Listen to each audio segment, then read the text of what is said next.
the psychology of the modern civilized human being, it is difficult to overstate the significance of the house. Since as early as the Neolithic era, humankind has defined itself by its buildings. Buildings for worship, buildings for socializing, buildings for protection, even buildings for the commemoration of the dead. But of all the structures that mankind has invented for itself, there is little doubt that the house is that which it relies upon most completely for its continued survival.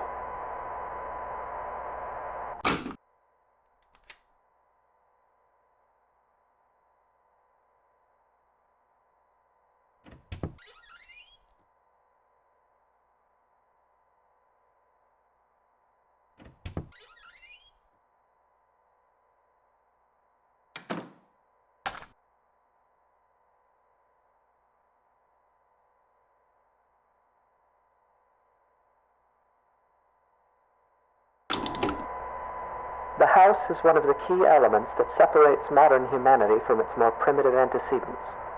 No other creature goes to such lengths to create lasting, permanent shelter for itself, nor regards said shelters with such reverence and import.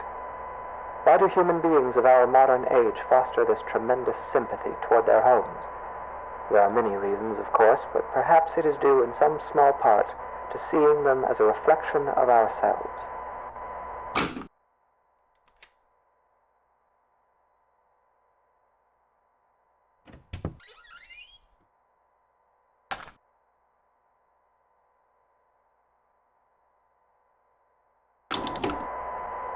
The anatomy of the house is such that this analogy is less superficial than at first it may seem. To carry it further, if we were to dissect a house as we might a human cadaver, we would find ourselves able to isolate and describe its various appendages and their functions in a decidedly anatomical fashion. There is even a fair number of direct comparisons to be drawn between those organs of a house and those of a human body.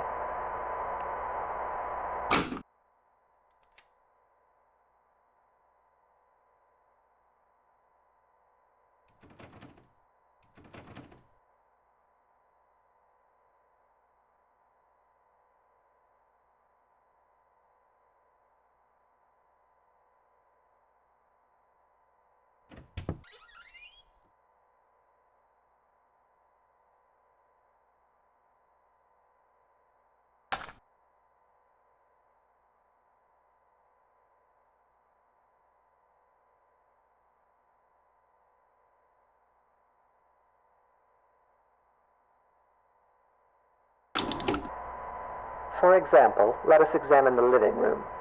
Often the dominant space of a house's ground level, as well as typically the center of activity in a well-populated home, the living room is very much the heart of the house. While a human heart circulates blood to oxygenate the body's extremities, the living room circulates people, activity, communication. It is the room most likely to be found beating, as active and vivacious as its name would imply. The comparison is only strengthened when we consider also that the living room is most commonly the room to contain the fireplace, making it additionally a locus of actual physical heat.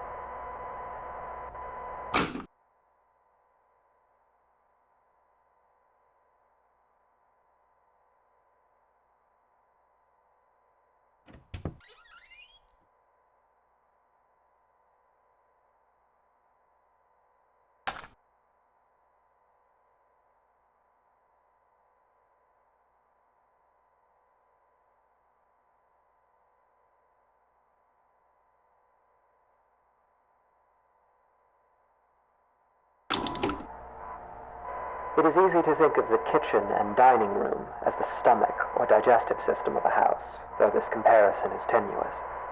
By contrast, the function and analog of a bathroom should be immediately obvious. The hallways and corridors of a house are its veins, providing circulation coursing throughout its frame. A staircase bears more than a passing resemblance, both physically and symbolically, to a spine. The windows of a house serve much the same purpose as eyes, and anyone who has ever rounded a bend or long drive and come suddenly face to face with a tall, dark manor will tell you that it is difficult to shake the impression that the house, through its lightless windows, is a creature capable of vision and intelligence.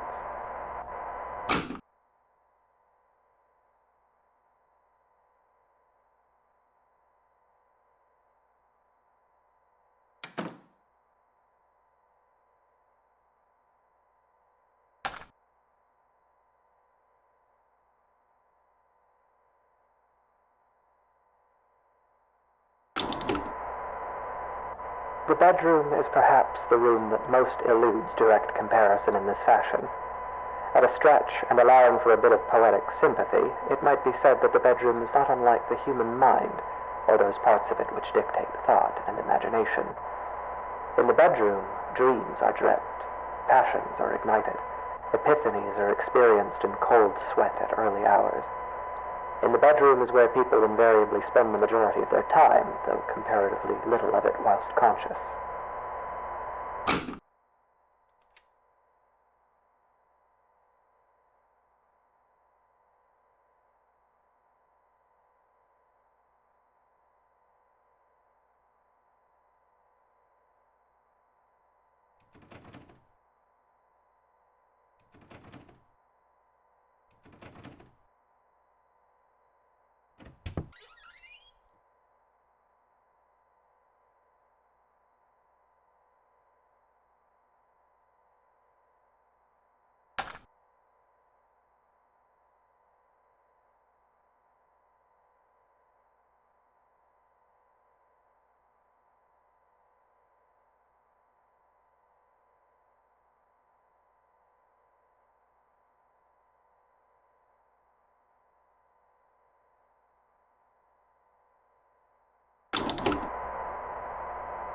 And yet this analogy is an incomplete one, for obviously the mind is an exceedingly complex thing. If the bedroom represents the thinking, dreaming part of the brain, then it is the basement that represents those lower, unconscious parts. The basement is dark. It is buried. It is a place full of cobwebs where memories are stored.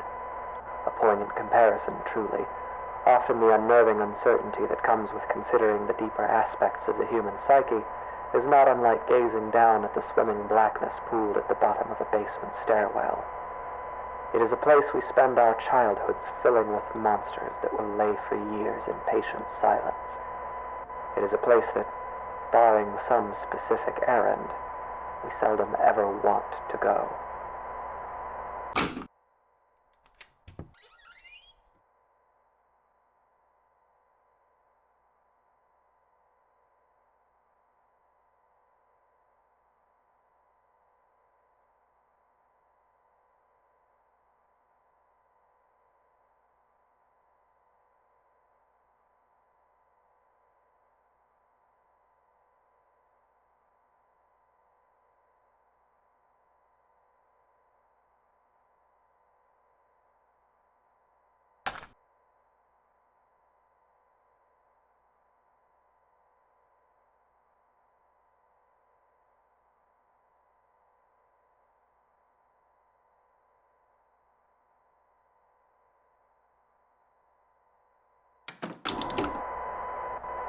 Of course, this comparison, though appropriate, is a very heavy-handed one, and often the basement is little more than a storage space littered with the corpses of spiders and woodlice. While poets and psychoanalysts no doubt dread the thought of a dark basement, in truth, it is the bedroom, the waking mind, that place of dreams, that is actually the most frightening of all.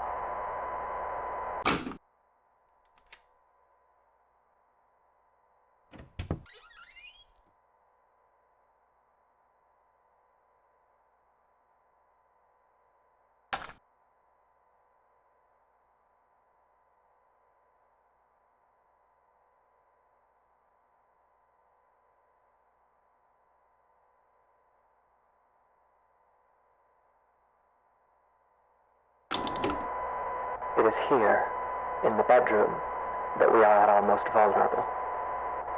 Each night we shut our senses to the world for hours at a time, trusting in the house to keep us safe until next we wake. In this state of extreme vulnerability, we will spend something like 20% of our lives. Anything might stand beside us, watch us, keep us company until dawn, and we would never perceive it. We can only pray that the house will not let such things carry on as we sleep. In this way, during these hours, the bedroom seems less like a mind and more like a mouth. For it is here that the house is most likely to betray us. It is here that we place ourselves most at the house's mercy and spend each night hoping that it will not bite down.